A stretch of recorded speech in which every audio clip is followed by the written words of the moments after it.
This page is the cover, isn't it? N64 Pro, number 6 from April 98. Looks like they're trying to grab your attention right off the bat with Mad Friend 64 and promising free joypads.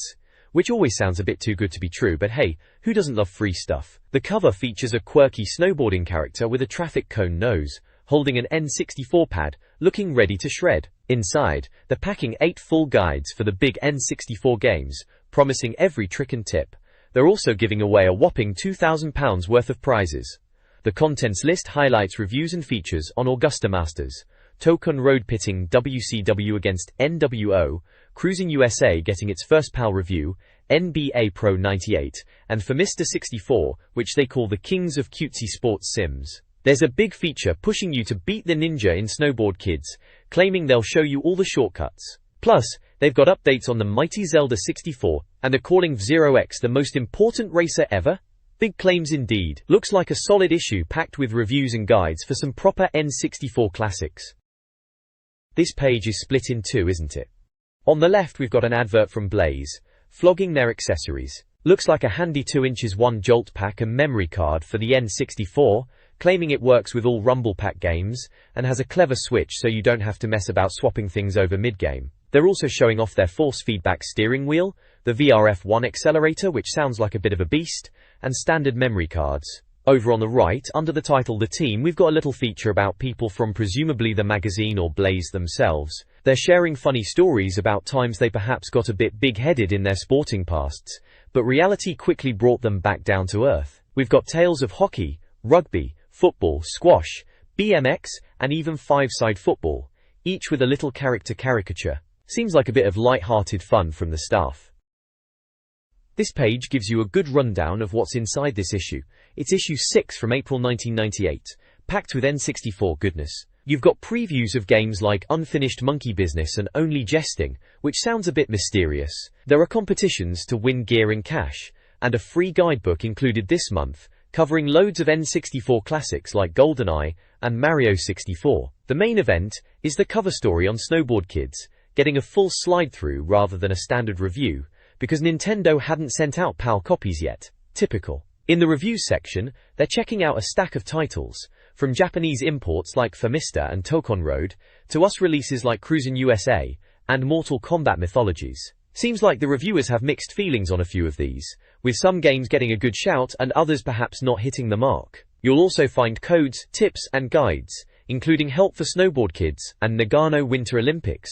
The features section covers everything from the lowdown on the mythical 64DD add-on, to the always popular 6 of the best game roundup, and the look at peripherals. Plus, there are the regular news and feedback sections to keep you informed and entertained. Looks like a proper packed issue, this one. N64 news includes Duke Nukem, Time to Kill's third-person perspective and time travel, sales figures disputes between Nintendo and Sony, and the cancellation of Pilotwings 2. Bomberman Hero, Queen Million's Rescue is in development. Legend of Zelda, Ocarina of Time is nearing completion, with a PAL release delayed. Bomberman sales charts are presented, alongside a non-gaming image, and Yoshi's story is reportedly getting more challenging for Western players. This page dives straight into the news, kicking off with talk of automobiles. Lamborghini 2 seems they're trying to fix that first one. Plus, Interplay and Iyad are busy on racing games, with Iyad doing a 64-bit version of Andretti Racing, which sounds promising. Then we get the charts, showing what folks in the UK were buying and what the pros were playing. Diddy Kong Racing and FIFA RTWC were big hits in the UK, while Famista 64 and JITQ 3 were top for the pros. Everyone was still dying for Zelda 64, Banjo-Kazooie, and F-Zero X. There's a bit of chatter about the N64D price dropping, trying to make that add-on more appealing. Nintendo's director of communications even drops a quote about how their games sell like the Titanic movie is watched. Bold claim. Finally, the rumor mill churns about the James Bond license. Apparently Rare isn't working on another one, as MGM has the license now, but they might use the engine for a different game. Shame. GoldenEye was a masterpiece. Looks like the cost of getting Pierce Brosnan's face on the box was just too high. News agraris. Oh, and there's a cracking ad for Fighter's Destiny, featuring some sort of terrifying clown character. Ocean publishing it. Interesting choice. Nintendo news includes Pocket Monsters heading west on Game Boy, and potentially 64DD, upcoming N64 titles like Chameleon Twist sequel and Arabian Nights, and the likely cancellation of Cavalry Battle. The 64 Deeds modem was reportedly dropped due to high Japanese phone costs. FIFA World Cup 98, with iconic commentary, is also announced. A Digiboy keychain game with classic titles is promoted, and Fighter's Destiny is heavily advertised as a top N64 fighting game. The N64 is facing challenges in Japan, but sales are strong in Europe and America. Several new games are in development, including Worms 2, Cats and Rats, and a possible 5 Looney Tunes titles. Banjo-Kazooie's release is imminent, while Cruisin' World has been delayed for additional polish. Rally, a port from PlayStation and PC, is also on the way. Another racer, Reverend Limit, has been delayed, though it's praised for its visuals. Nintendo is exploring satellite broadcasting in partnership with Kyocera, potentially for 64DD downloads and updates. This page dives straight into the news, first off announcing that Acclaim have signed up Brett Favre for their 99 edition of NFL Quarterback Club. Apparently, his little Super Bowl hiccup didn't put them off, which just goes to show you how much marketing relies on a recognizable face, eh? He's spouting the usual lines about making the next game even better. Then we've got a rather unexpected announcement. A Playmobil game, titled Hype the Time Quest, it looks like Ubisoft are bringing the little plastic figures to life for a kid-focused adventure. Bit of a surprise but potentially fun for the younger N64 owners out there. Below that is the monster of a release schedule, a colossal list of upcoming games stretching across 2 pages. It covers releases for Japan, America, and the UK, helpfully color-coded so you can see who's getting what and when. Seems like we Brits often have to cool our heels for a few weeks or months after the US gets their hands on things, according to the little note at the bottom. Still, it shows the sheer volume of games heading our way. There's certainly plenty to keep us busy. A Nintendo Gamers Summit in Washington, D.C. yielded exciting previews of upcoming N64 titles. Legend of Zelda, Ocarina of Time's stunning visuals, and surround sound impressed attendees despite a lack of hands-on time. MLB, featuring Ken Griffey Jr., showcased innovative hitting and pitching mechanics, promising competitive gameplay. Banjo-Kazooie, a fully playable title, was praised for its 3D world design, charming characters, and refined platforming. Finally, 1080 Degrees Snowboarding impressed with its smooth controls and stunning graphics, though some technical issues were noted. Overall, the report suggests several potential N64 game changers. This page takes a crack at Namco's N64 baseball game, Famista A64. The review is quite taken with it, suggesting it's Namco's take on something like Smash Baseball if it ever came out over here. Forget all that fancy motion-captured realism apparently, because this game is all about Namco's signature style. Fun, cartoony characters, and absurd locations like playing on a castle roof. The reviewer explicitly states this is what sports games should be like, prizing personality and hidden surprises over sterile accuracy. Despite being in Japanese, it seems the menus aren't too obtrusive, and the gameplay itself, while simple to grasp, offers a surprising amount of depth to master. The analog stick controls for batting and pitching sound particularly innovative, giving you loads of control over your swings and pitches. Fielding can be a bit tricky initially, but it sounds like it clicks eventually. All in all, it's painted as a charming, fun, and highly enjoyable baseball game that perfectly encapsulates Namco's beloved approach to the genre.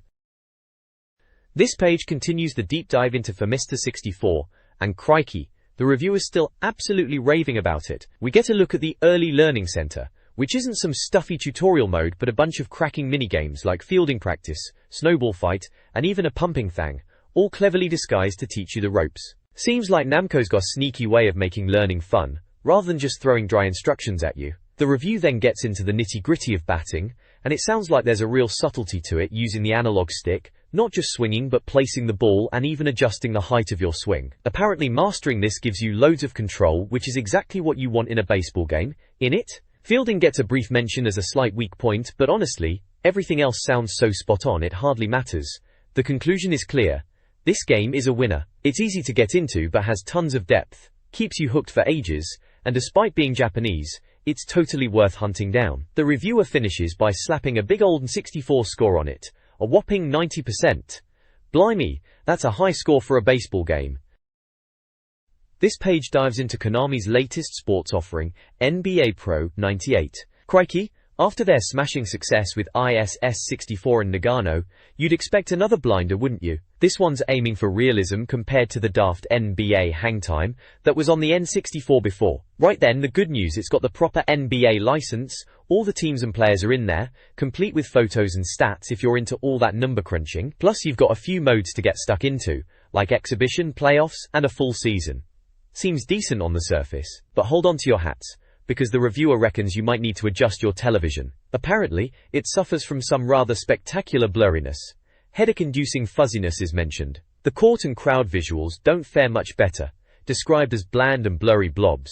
Gameplay-wise, scoring is easy enough, but trying to defend or steal the ball sounds like an absolute nightmare, making it a bit of an end-to-end scoring frenzy. The screenshots certainly back up the visual critique, showing off blurry players and a whole load of camera angles, some of which are apparently utterly useless. Shame really, after Konami's previous hits. Publisher is Konami, it supports 14 players and costs £59.99. This page finishes off the NBA Pro 98 review. Right, so despite the blurriness we saw before, they've slapped a 70% overall score on it. Graphics, sound, gameplay, and lastability get scored individually, and it seems the gameplay and lastability are where it really struggles, which isn't great for a sports sim, is it? The reviewer doubles down on the fuzzy graphics, and the gameplay being a bit of a slog. Like doing chores, apparently needing a trip to the optician after playing. Other folks chime in too. Alex expected more from Konami given their previous form, Steve found it dull despite being a basketball fan, and Noelle thought the graphics were okay, focusing on the fuzziness critique. A reader actually liked it better than Hangtime, which is some praise I suppose. There's also a handy diagram, showing you what all the buttons do on the controller, for dribbling, passing, shooting, and the rest of it. Shifting gears completely, we've got a big splash for WCW vs NWO World Tour. The headline screams, "Are your friends always picking on you?" with pictures of Hulk Hogan, Ric Flair, and the Giant looking suitably menacing. It boasts up to 4 players head-to-head action, and includes a quote declaring it, "Must be played, even if you're not a fan. It's that good!" Backed by a 92% score. Looks like a winner for wrestling fans then. This page dives straight into a rather peculiar title called Fire Electric Pen.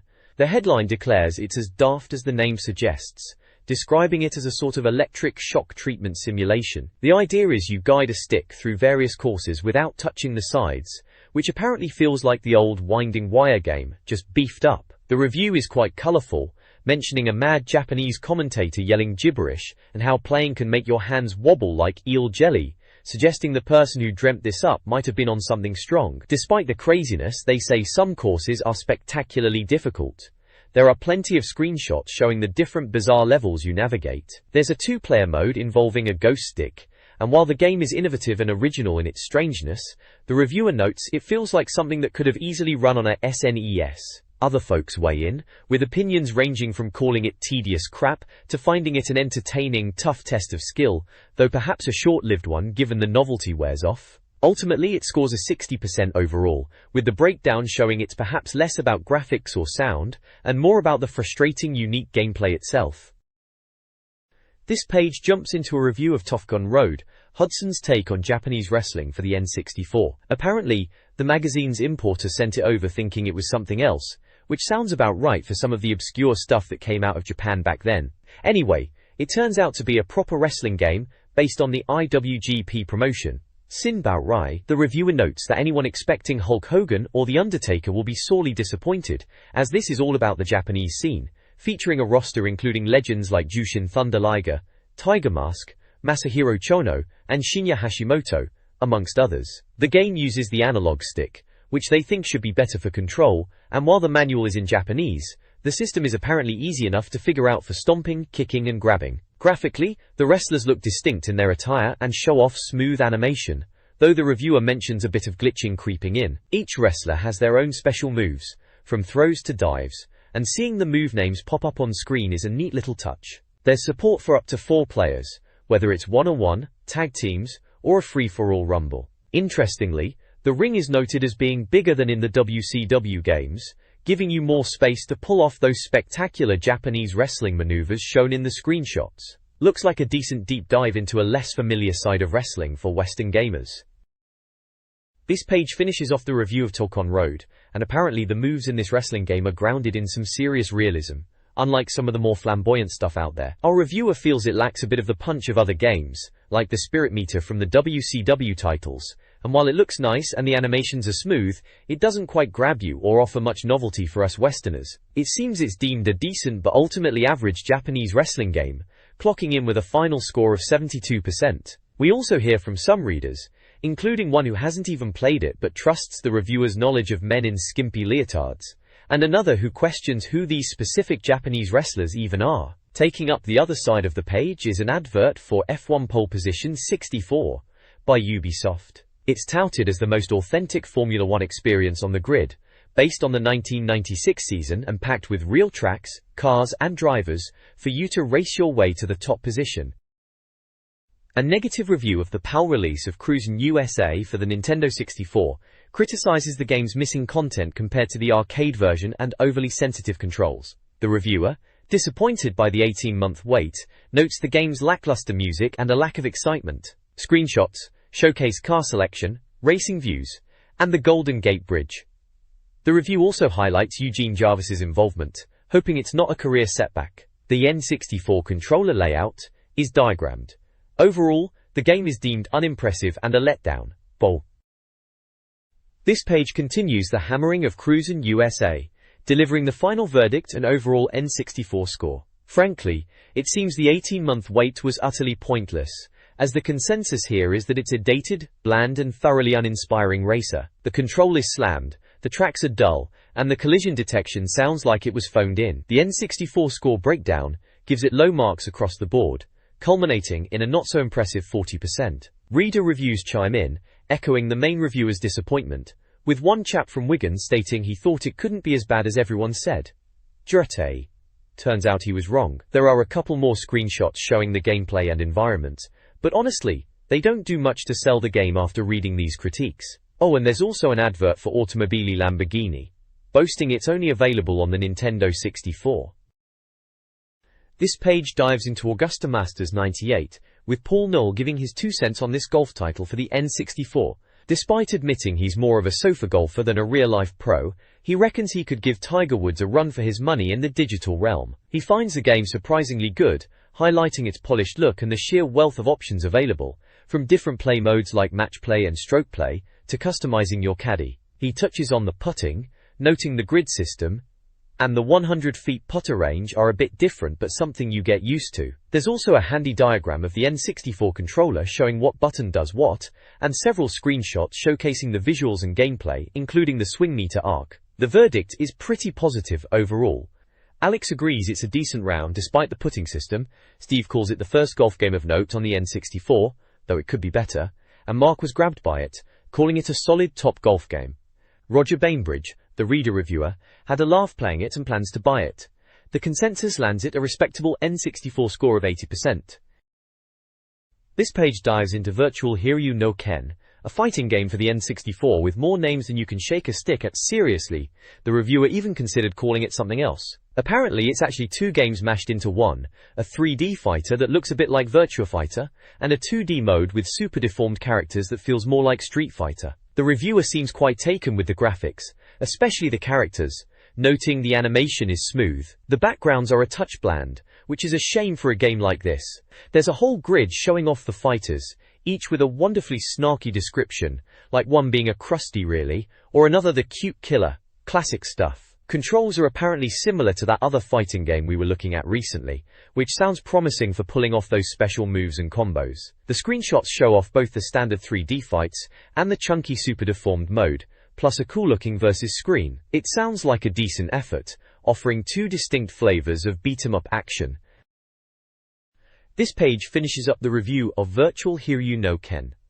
Turns out, despite the excellent fighting engine, great controls, and those distinct fighting styles we saw before, there's a major catch. It's a Japanese import, and the text barrier is a real headache. The reviewer, Mark, points out that this really hinders understanding game modes, options, and even character progression elements. It's a shame because the actual fighting sounds like a right laugh, especially the big-headed fighting fun mode with its simplified special moves. Other blokes weigh in too. Alex is cautious about imports, Steve rates the different gameplay modes, Noli reckons it's the best beat-em-up on the N64 despite the issues, and a reader's dying for an English version. The final score is an 80%, which, according to the review, is lowered purely because of the language problem. Mark's advice? Hold on to your cash and wait for a potential English release, if you can stand it. Looks like a brilliant fighter hobbled by translation woes. There's also a handy N64 controller breakdown, showing the basic controls for moving, punching, kicking, blocking and dodging. This page dives straight into the weighty world of Uzumo, the Japanese sumo wrestling game hitting the N64. The headline asks, "Who ate all the rice?" Which is pretty spot on given the subject matter. It's all about getting stuck into some serious, oriental blubber action, as the blurb puts it, with descriptions of moves like the resounding 24-stone belly flop. The screenshots show the chunky, charming sumo wrestlers in action, getting ready to grapple and shove each other about the ring. There's a handy diagram of the N64 controller, showing how the analog stick and the 4 yellow buttons handle the various throws, pushes and spins. Seemingly simpler than a complex fighter, but maybe with hidden depth. The review text touches on the simplicity of sumo as a sport, but hints that the game might have more to it than just pushing. It mentions unique dojos, including a rather bizarre lunar one with bouncing astronauts. The reviewers, including Mark, Steve, Noelle and a reader, weigh in with their thoughts on the game's humor, simplicity, and whether it's worth your hard-earned cash, especially given it's likely an import. We also see the breakdown of the game's score across graphics, sound, gameplay, and lastability, culminating in a final 64 score of 75%. It seems Uzumo is a decent laugh, perhaps more of a simple, amusing diversion than a deep simulation, but certainly something different. A review of Mortal Kombat Mythologies. Sub-Zero criticizes the game's attempt to combine fighting, platforming, and RPG elements. The reviewer finds the blend unsuccessful, comparing the game's longevity unfavorably to the Spice Girls, and expressing embarrassment at playing it. The platforming sections, lacking a dedicated jump button, are singled out as frustrating. Graphics, animation, and sound are also deemed poor, with the latter likened to Rolf Harris playing wind instruments. The control scheme receives harsh criticism. Overall, the reviewer considers the game a tedious and poorly executed effort. POS. This page is the review for Mortal Kombat Mythologies, Sub-Zero, and boy did it not go down well. Mark absolutely tore into this one, calling it the most appalling game he'd ever played. He reckoned the graphics were blurred like someone smeared grease on the screen, the controls were terrible, and the level design was a disaster, leading to cheap deaths from things like annoying falling pillars. He even claims he threw the cartridge across the room. The scoring breakdown confirms the misery, with graphics, gameplay, sound and lastability all getting the lowest possible rating, resulting in a dismal 28% overall. It wasn't just Mark either. The feedback from Alex, Steve, Noelle, and a reader review all piled on, calling it everything from disgraceful license abuse to absolute dirt and utter garbage. The screenshots show various levels like the temple, the fire level, and even ones humorously titled, "I hesitate after fighting the same man 100 times. On the right, there's a rather fetching lady promoting the latest issue of the PlayStation magazine, featuring the Men in Black stars and the Spice Girls on the cover. Clearly she's got good taste, opting for PlayStation goodness over whatever sorry mess is happening with Sub-Zero. The red banner at the bottom reminds you that issue 18 of the PlayStation Guide is on sale now.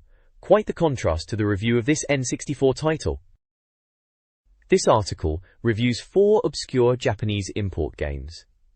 Ganbare Goemon 5, a Mario 64-style adventure, receives a poor score due to its unplayable nature without Japanese comprehension. Wonder Project J2, a virtual pet game involving a text-only girl, is similarly judged as very difficult to play. Mahjong Master, a tile-based game, is deemed incomprehensible to those unfamiliar with Mahjong rules. Finally, G-League 11, a football game, is slow and frustrating but has decent graphics and is enjoyable in a unique way, despite the reviewer's dislike, with a translated version getting 3 out of 5 stars. The common thread is the significant impact of language barriers on the gameplay experience of these titles.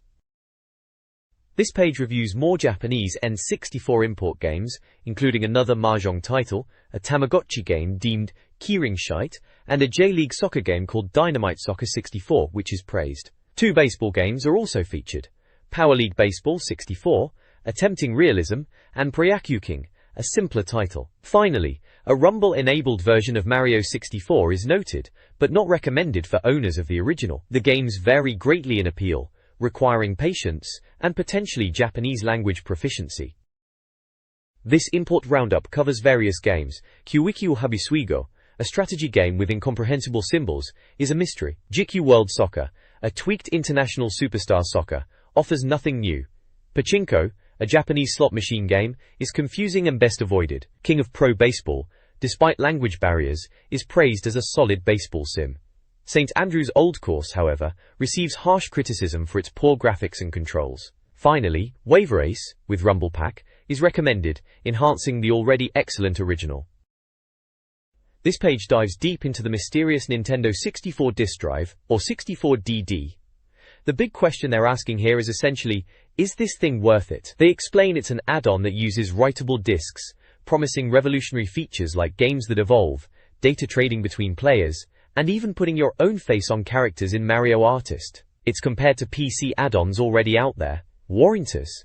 They list off some confirmed titles, highlighting the potential of games like Cabbage, a virtual pet game clearly riding the Tamagotchi wave, and the highly anticipated V0X, which is set to get extra tracks, and even an editor, via the DD. There's also talk of Donkey Kong 64 possibly being a DD title, and strategy games popular in Japan like Fire Emblem. A couple of more obscure ones like Hybrid Heaven and Kyojin no Doshin are mentioned, sounding intriguing but a bit vague. The article is buzzing with excitement about the possibilities of the writable disks, and how games could change and grow over time. They show off a sharp screenshot of G0X and the absolutely gorgeous-looking Zelda 64, which they call the most eagerly awaited game, complete with claims of a silky smooth 60 frames per second. It really captures the anticipation around this new technology, and the games tied to it back then.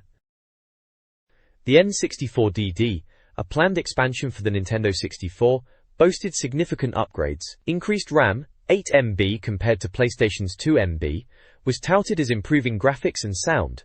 A built-in ROM chip streamlined cartridge space. Accessories included a Game Boy adapter for 3D Pokémon battles, a still image capture device, voice recognition headset, and even a mouse. Software highlighted included the Mario Artist series, allowing user-created 3D characters, and upcoming games like Mother 3, Kirby 64, ISS 64, and a game tentatively called Gloom Raider starring Clara Croft. The potential for Pokémon Stadium via the Game Boy link was emphasized. This page continues our deep dive into the mysterious N64DD, asking all the important questions like when it'll finally grace our shores, and just how much it's going to rinse our wallets. They touch on why it might fail, drawing parallels to Sega's previous add-on woes, but also why it might succeed, hoping it taps into the massive virtual pet craze and the RPG hunger in Japan with titles like Mother 3 and Pokémon. There's a brief nod to the boring techie stuff, covering the disc format and transfer speeds for those who care about the nitty-gritty. But the exciting part is the glimpse of the potential software. We see hints of Donkey Kong Country 64, the frankly spooky-looking Super Mario RPG 2, the SimCity and SimCopter games which could be immense with the disk storage, plus Project Cairo, Pokémon Snap, Super Mario 64 2, Tio, and Tonic Trouble. The voice recognition headset makes another appearance too. It's clear there's a lot of potential here, but the magazine rightly points out it's a gamble for Nintendo. This page dives into the wonderful world of Snowboard Kids, giving us the lowdown on how to conquer the slopes. It's part of the cheat zone, naturally, promising tips, power-up explanations and shortcuts, though apparently not on every track, eh? There's a rather cheerful-looking character, with a cone for a nose gracing the page, alongside a little blurb about winning cash for sending in your own hints, worth a punt if you're a Snowboard Kids master. The guide breaks down crucial racing tips, covering all the power-ups you'll encounter, some racing techniques, advice on picking characters, avoiding Tommy Parsi apparently, a bit about spending your hard-earned cash on new boards, and even how to nail that turbo start. Then we get into the course-specific guides, Guru Guru Mountain, Big Snowman, and Sunset Rock. Each one details the track's layout, difficulty, they get slightly harder, and key points like jumps and obstacles, helpfully cross-referenced with screenshots and little track maps. It sounds like a decent, nonsense guide to help you get ahead in this quirky little racer.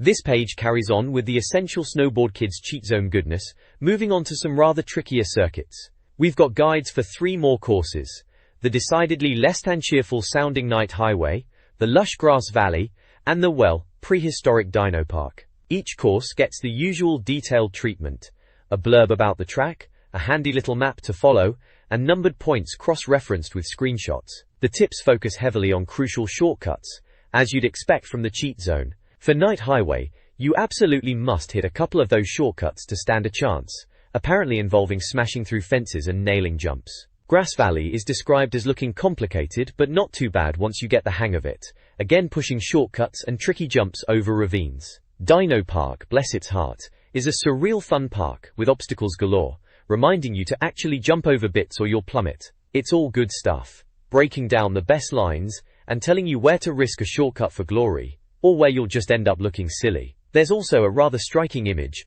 of a character holding a snowboard. Definitely helps set the mood for hitting the slopes, or parks or highways. Whatever floats your boat. A solid continuation of the guide for those wanting to dominate these tracks.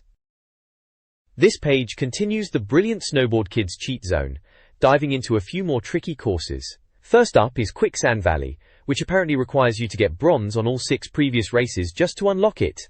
Ouch! The key here is definitely hitting those shortcuts and navigating the moving sand that tries to push you off. Sounds like a right laugh. There's a map showing key points and screenshots, detailing crucial jumps and shortcuts through sandbanks and walls.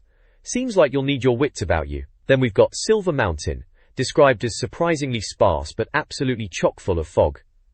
Lovely. Lack of items and shortcuts makes this one a pure test of racing line and avoiding plunging into ravines. The tips focus on keeping to the middle where possible to grab coins and power-ups, despite those treacherous drops on either side. Finally, the guide tackles Zipang, billed as the hardest course and also the shortest, naturally. You have to race a whopping 9 laps and beat a seriously fast ninja called Shinobi to win and unlock him apparently. Money's tight here with few coins and jumps, so saving power-ups is crucial. Tips include taking corners tightly, lining up for a diagonal trick off the start for a bonus, and somehow skimming a white wall after the ski lift. Sounds like a proper challenge, this one. A good set of pointers for mastering these later tracks, complete with handy visual aids. This guide provides tips for winning the Nagano Winter Olympics. Consistency is crucial across all events. Snowboard giant slalom requires a straight line approach with controlled edging. Snowboard halfpipe emphasizes speed, varied stunts, and monitoring the gauge. Freestyle skiing aerials demands power, timing, and high gauge management during maneuvers. Luge single requires a strong initial acceleration followed by precise steering. Alpine skiing downhill hinges on course knowledge, anticipatory turns, and precise edge adjustments. Screenshots aid in understanding the techniques. This section provides tips for several Nagano Winter Olympics events. 4-man bobsleigh requires powerful starts, a button, and precise steering, gentle nudges. Ski jumping emphasizes controlled ramp angles, stick back, and landing in the green zone. Curling involves using the power bar and sweeping for speed, with strategic in-off shots. Alpine skiing's giant slalom demands focused rhythmic movements to hug gates. Finally, speed skating's 500 meters and 1,500 meters events necessitate a consistent rhythm from the start, tapping L/R, maintained by keeping the meter in the green. This page jumps straight into the cheat zone, promising to spill the beans for those of us who prefer to skip the grind and head straight for the top scores. We're looking at secrets for Fighter's Destiny, Chameleon Twist, Diddy Kong Racing, Cruisin' USA, Mortal Kombat Mythologies, Sub-Zero, Bomberman 64, and Wayne Gretzky's 3D hockey. There are tips for quick recovery in Bomberman 64 and how Chameleon Twist hides a whole extra level once you collect enough crowns and spot the oddly named entry. Cruisin' USA lets you unlock secret vehicles like a police car, and even access a cheat menu via a trick involving a severed head entry. Sounds gruesome, but it works. For Mortal Kombat Mythologies, you get the usual passwords and a rundown of Sub-Zero's special moves. Diddy Kong Racing offers up some sly tricks like the water wiggle for faster acceleration, and a bunch of magic codes you unlock by defeating Wizpig, doing things like making players tiny or giving everyone free power-ups. Lastly, Wayne Gretzky's 3D hockey has a debug mode, where you can mess around with player appearances and voices, even getting chipmunk announcers for a laugh. Looks like plenty here to keep us busy bypassing the hard stuff. This page is jam-packed with things to buy, and ways to get your hands on more. N64. Goodness, starting with a plea from the magazine itself. Apparently folks are missing out on 64 Pro down at the shops, so they're suggesting you either get your friendly local newsagent to save you a copy each month, or just bite the bullet and subscribe using the handy form provided. Can't be having people miss out on all the essential N64 info, can we? Kanaha. Then we dive into the world of imports and consoles. There are a few different places touting their wares, offering everything from US and Japanese N64 games to consoles, conversion services so you can play them on your own TV, and accessories like controllers and transformers. They've got lists of games for N64, PlayStation, and Saturn classics like Mario Kart, Banjo-Kazooie, Gran Turismo, Resident Evil, and even some obscure Japanese titles are mentioned among their stock. Seems like they're trying to cater to everyone who wants a taste of games beyond the UK releases. Warrington Norsa. Off to the side, there's a little ad for advertising if you fancy promoting your own stuff. And down the bottom there's a shout for online gaming with Zetnet, specifically mentioning Quake. They promise it's not for wimps, which is a bit of a challenge, isn't it? Plenty here for the serious gamer looking to expand their collection or get connected. This page is giving us a sneak peek at Midway's classic city-smashing arcade hit, Rampage, coming to the N64. As the headline suggests, it's all about transforming into a giant beast and laying waste to everything in sight. We've got screenshots showing the familiar scene of monsters climbing buildings and swatting helicopters, alongside some chunky character art of George the Ape, Lizzie the Lizard, and Ralph the Werewolf. Our chap Steve McNally is previewing this one, and he notes that while the core gameplay remains the same, destroy buildings, eat bystanders, swat military vehicles, previous attempts on other consoles haven't been great, often suffering from poor controls and limited multiplayer. The N64 version, however, looks set to fix these woes, promising better control with the analog stick and supporting more players for maximum mayhem. Visually, it's getting a 64-bit makeover, with motion-captured 3D models and a brighter look, a definite step up from the 2D originals. Steve is cautiously optimistic, being a longtime fan but also mindful of Midway's somewhat patchy history on the N64. Still, with multiple monsters to choose from, various game modes including grudge matches, and bonus levels, it sounds like it could finally be the Rampage we've been waiting for on a Nintendo console. Let's just hope it delivers when it lands around April '98. This page kicks off with a look at Jest, a 3D platformer from the newly revitalized Ocean, developed by Curved Logic up in Chester. After a bit of a shake-up, including moving offices and hooking up with Infogrames, Ocean's apparently ready for its second coming, and this game is part of that. The whole premise revolves around jesters, which is certainly a quirky choice, wouldn't you agree? You step into the shoes of Jax, a jester's apprentice, and the goal is to bring about universal harmony by battling other jesters and the fearsome tarot. The article and sidebars give a bit of historical context on fools and jesters, noting their place in history and folklore, which is a neat touch for the theme. Judging by the screenshots, it looks like a colorful 3D platformer with varied environments. The write-up suggests it's a sort of Joker equivalent platformer, drawing comparisons in style to French comics like Tintin and Asterix, which sounds intriguing. It's written by Alex Lee, and it seems like one to keep an eye on if you're into something a bit different from the usual platforming fare. This page is all about the generosity of the gaming world. Titled, The Biggest Giveaway Ever, it's a massive competition put together by some serious players in the software, peripheral, and publishing industries. They've clearly raided the stockroom for what they reckon is the most valuable giveaway in console magazine history. Bold claim that, it looks like a breeze to enter, which is nice, and they even say you don't need a stamp. Proper old-school entry form on the right. The prizes are a mix of N64 carts and some interesting peripherals. We've got multiple copies of Nagano Winter Olympics, International Superstar Soccer 64, Pole Position 64, and Duke Nukem up for grabs. Plus, there's a Goman punch bag, yes that Goman, some rather swish-looking 6/4 steering wheels with rumble from LMP, and tremor packs with 1 MB memory from Gamester. Handy for saving your progress, those were. Me. The questions on the entry form relate to the prizes and other bits and bobs, a nice little test of your gaming knowledge perhaps. You can answer as many or as few as you like apparently, but you do need to print your answers clearly. There's a deadline of April 30th, and a free post address to send your entries to.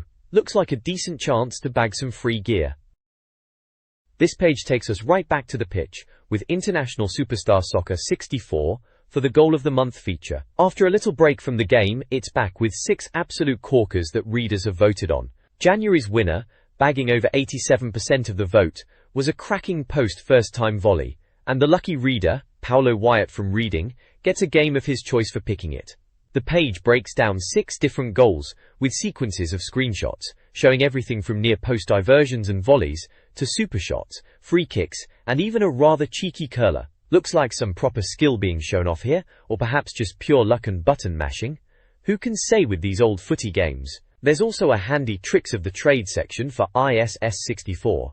Fancy playing with massive heads? The Prima Donnas cheat will sort you out. Need some extra challenge? The all-star teams are hidden away, but can be unlocked with a specific button combo. And apparently, in big head mode, the shadows go a bit peculiar, which is a fun little detail. All good stuff for getting the most out of the game. This page is all about N64 add-ons, titled Peripheral Vision 4. Stepping in for Noelle this month, Alex promises a look at a couple of new peripherals that are apparently proper belters. First up is the LX4 steering wheel, with rumble effect from Gamester. This beast looks pretty decent and has rumble built in without needing extra batteries, which is a bonus. It gets a solid 4.5 out of 5, praised for being sturdy and not looking embarrassing, though it does miss out on top marks because the steering weight isn't adjustable. Next we get the LX4 Tremor, which combines rumble with a 1MB memory controller pack. Described as looking a bit like something out of Star Trek, it's a neat combo unit that sounds like good value at under £20, and also scores an impressive 4.5 out of 5. The rumble on this seems to work a treat. There's also a quick rundown of the top 5 peripherals as voted by the team, with the official Nintendo controller taking the top spot, followed by the 2 Lux 4 gadgets reviewed here, the ever-popular Datal Action Replay, and the Top Gear steering wheel. And if you've missed out on previous issues, there's a chance to grab some back copies for just £3 each, listing the cover games and highlights from the first 5 magazines, along with an order form to send off for them. This article discusses importing N64 games from Japan.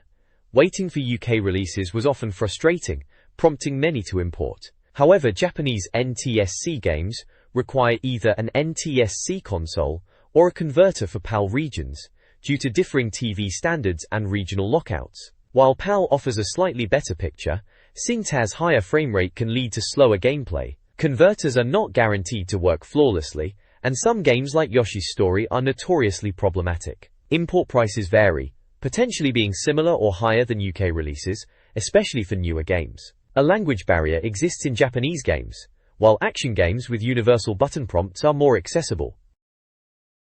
This page is all about getting your hands on 64 Pro via subscription, and frankly, they're practically giving stuff away. You can snag a subscription and get the magazine delivered right to your door, meaning you'll never miss out on the latest reviews and news. The real kicker here is the free gift offer. You get to choose either an official Nintendo joypad.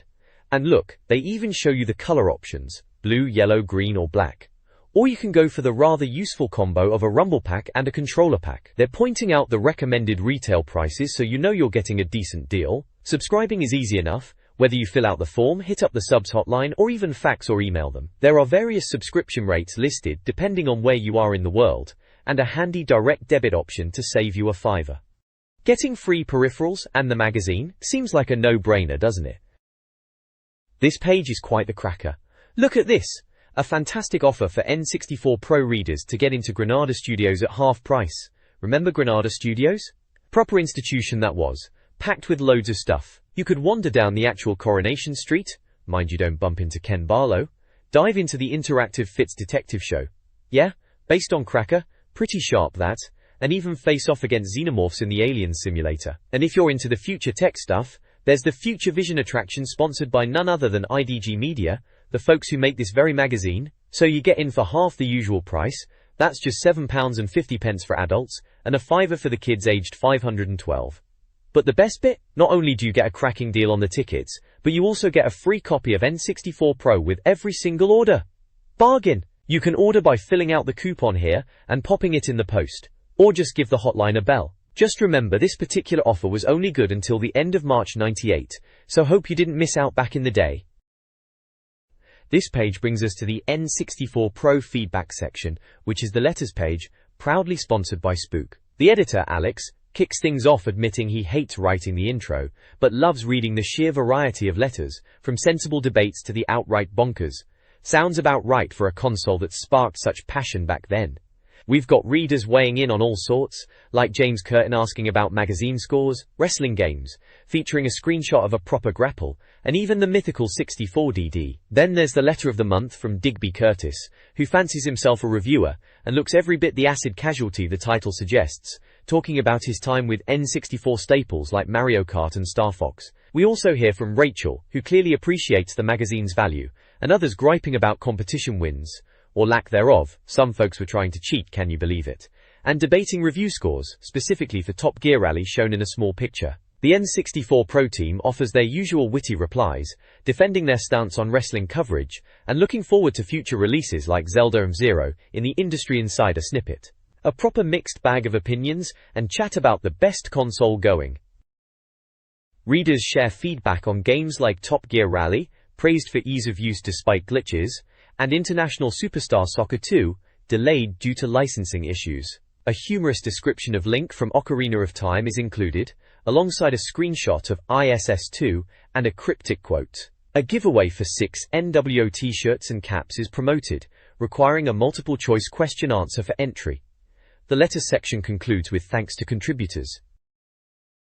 This page kicks off the ultimate guide to N64 gaming, promising to sort the good from the absolutely dreadful. There are charts showing the top games according to this magazine and an average from other mags, which is handy. You've got the coveted stamp of approval bootprint for essential purchases. Nice little touch that. Then we dive into individual game profiles, giving a quick lowdown and score. They review everything from the brilliant like GoldenEye 007, an absolute classic obviously, and Diddy Kong Racing, boldly claimed to make Mario Kart 64 redundant, which is quite a statement, down to some real shockers like Cruisin' USA and Clay Fighter 63 1/3. There are mentions of racing games like Aero Gauge, fast but graphically challenged, rings a bell from the letters page last time. Combat games like Duke Nukem 64, decent enough but no Bond, and sports titles like ISS 64, which they preferred to FIFA 98, contrasting with the previous page's discussion on football games. Blast Corps gets a shout-out for causing wanton destruction, always a good sign. They even cover weird stuff like Chameleon Twist and Left Hand Stellar fighters like Dual Heroes. It's a comprehensive look at the N64 library, giving you a quick steer on what's worth your cash and what belongs in the bin. This page continues N64 game reviews.